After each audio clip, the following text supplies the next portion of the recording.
Oi, gente, tudo bem? Essa aqui vai ser a aula de equações químicas. Nela a gente vai trabalhar o que são as equações químicas, quais são os componentes das reações químicas, o que são reagentes e produtos, a lei de Lavoisier ou lei das massas e os tipos de reações. A parte de balanceamento de equações vai ter uma aula específica só para ela, que provavelmente vai ser a próxima que vai vir na sequência. Para começar, o que são as equações químicas? As equações químicas são as representações gráficas dos diversos processos químicos e físicos que ocorrem na natureza. A gente sempre tem que lembrar que existem dois tipos de processos, né, gente? Como está listado aqui, os químicos e os físicos. Os químicos não vai ocorrer transformação química nas substâncias, como um exemplo deles está aqui na imagem, que é a ebulição da água, água líquida se transformando em água gasosa. E um processo químico é um processo no qual vai ocorrer transformações químicas.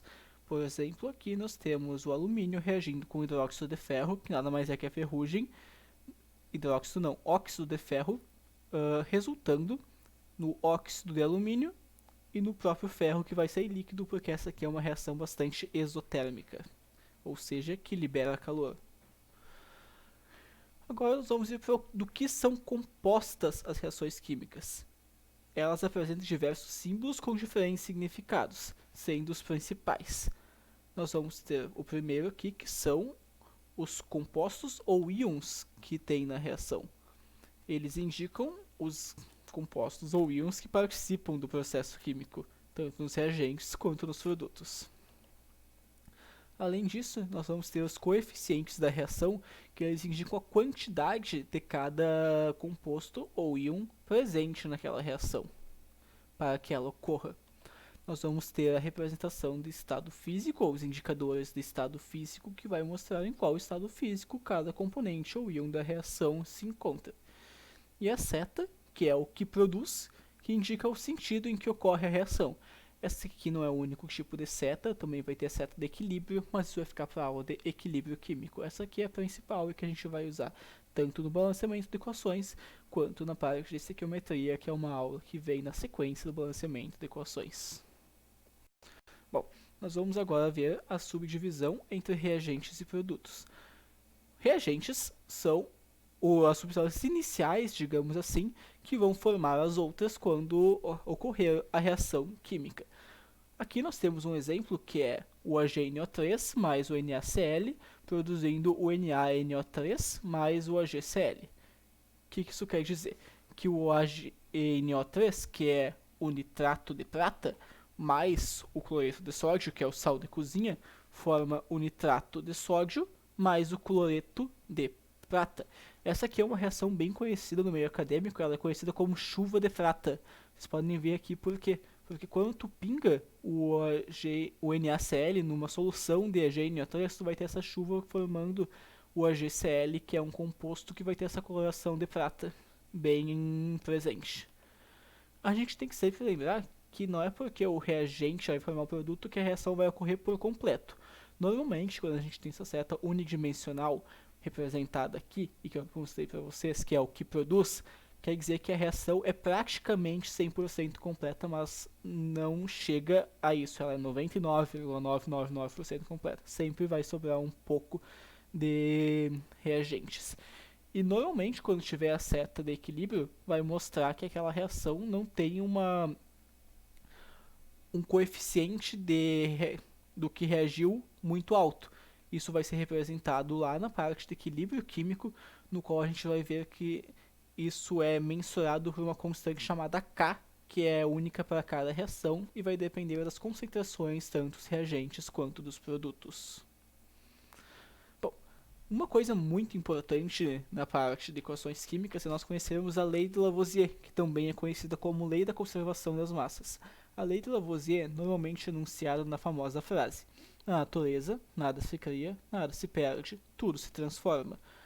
Isso implica que a matéria não pode ser destruída, uma vez que nada se perde, e portanto a massa tem que manter-se constante. Logo, uma das conclusões que a gente pode tirar dessa lei é que as massas devem sempre permanecer constantes em uma reação química. Além disso, nós temos que sempre devem existir os mesmos elementos dos dois lados é uma equação química. Aqui nós vamos ter o exemplo do HCl reagindo com o BI ou H3. Essa aqui é uma reação de neutralização, uma vez que ocorre entre um ácido e uma base, formando um sal e água. Se não tiver os mesmos elementos dos dois lados da reação, que é o que ocorre aqui, hidrogênio com hidrogênio, cloro com cloro, bismuto, bismuto, oxigênio, oxigênio. A gente tem sempre que observar que desse lado tem os mesmos elementos desse lado.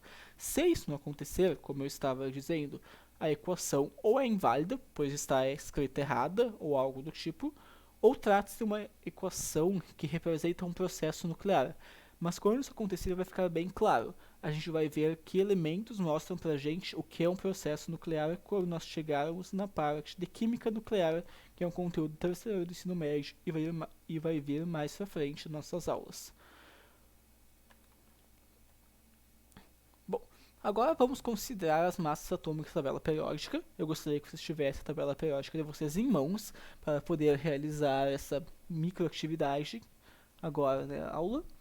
E nós vamos ver se a lei das massas e conservação das massas é obedecida na seguinte equação.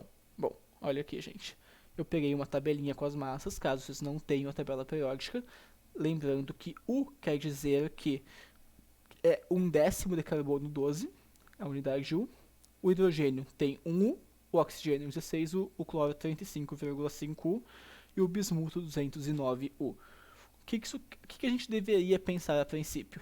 Que a massa da soma dos elementos desse lado juntamente é igual à massa da soma dos elementos desse lado. Só que se a gente for fazer a conta, já vai ver que aqui tem 4 hidrogênios, 1 cloro, 3 oxigênios e 1 bismuto. Do outro lado, 2 hidrogênios, 3 cloros, 1 oxigênio e 1 bismuto. E somando tudo, a gente vai chegar a totais diferentes. Mas então, por que isso ocorre? A resposta é que, na verdade, a equação não está balanceada. Agora eu quero que vocês observem como, com a adição dos coeficientes estequiométricos, ou dos coeficientes da equação, como eu apresentei o nome para vocês, a equação fica com massa igual dos dois lados. A partir de agora, com o correto balanceamento da equação, nós temos que existem 6 hidrogênios em um lado, 3 cloros, 3 oxigênios e 1 bismuto, a mesma quantidade ocorre do outro lado, e a soma entre os dois lados é igual. Revisando o que eu falei para vocês no início da aula, a parte de como balancear essas equações químicas vai ficar para a próxima aula, porque senão nós teríamos um vídeo muito longo. Bom, aqui nós temos alguns outros símbolos que são frequentes quando você observa uma reação química, principalmente na parte da graduação, mas não está isento de aparecer em provas de Enem, etc., principalmente com cursos militares.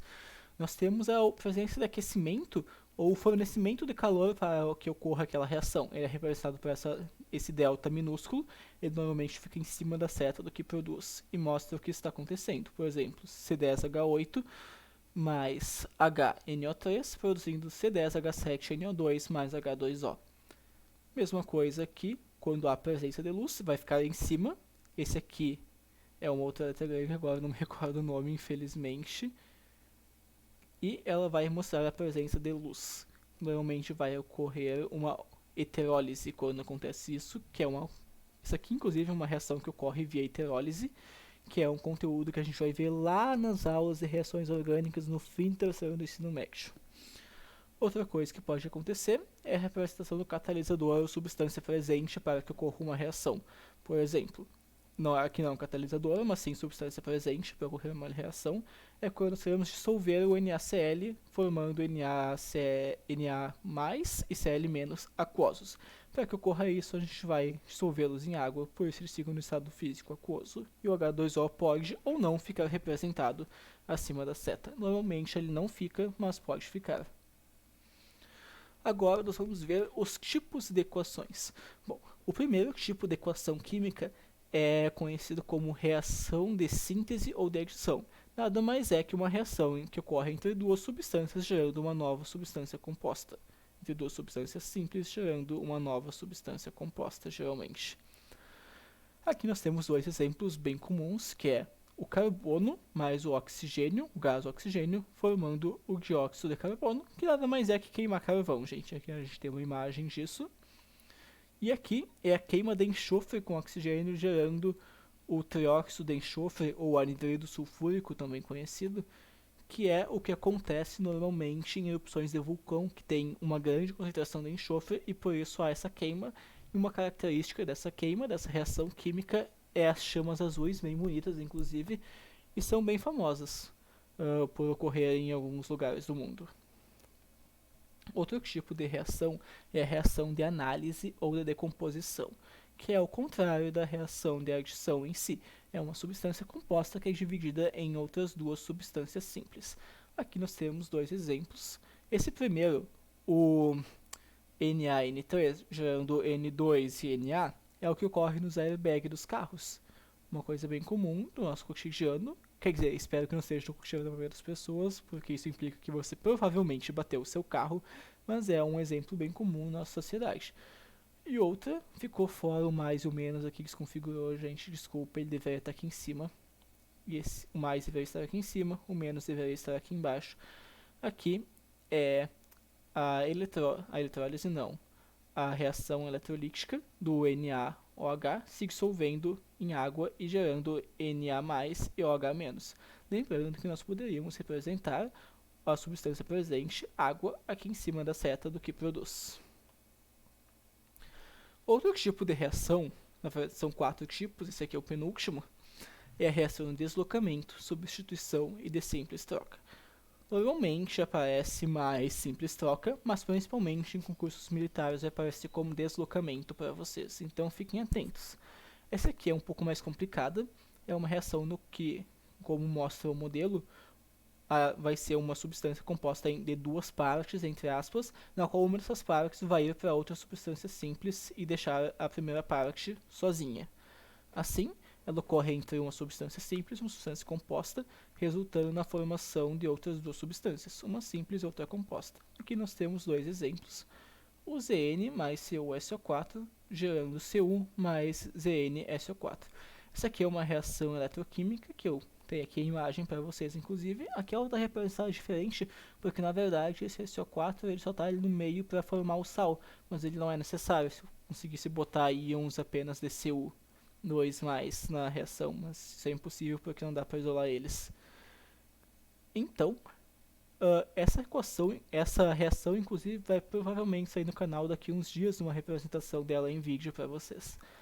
Além disso, nós temos o F2 mais o HCl, gerando Cl2 mais 2HF. Isso aqui é uma reação um tanto perigosa, porque já é um gás tóxico e um ácido que corrói vidros, então não é tão comum de aparecer, mas em exercícios ela pode realmente aparecer para vocês.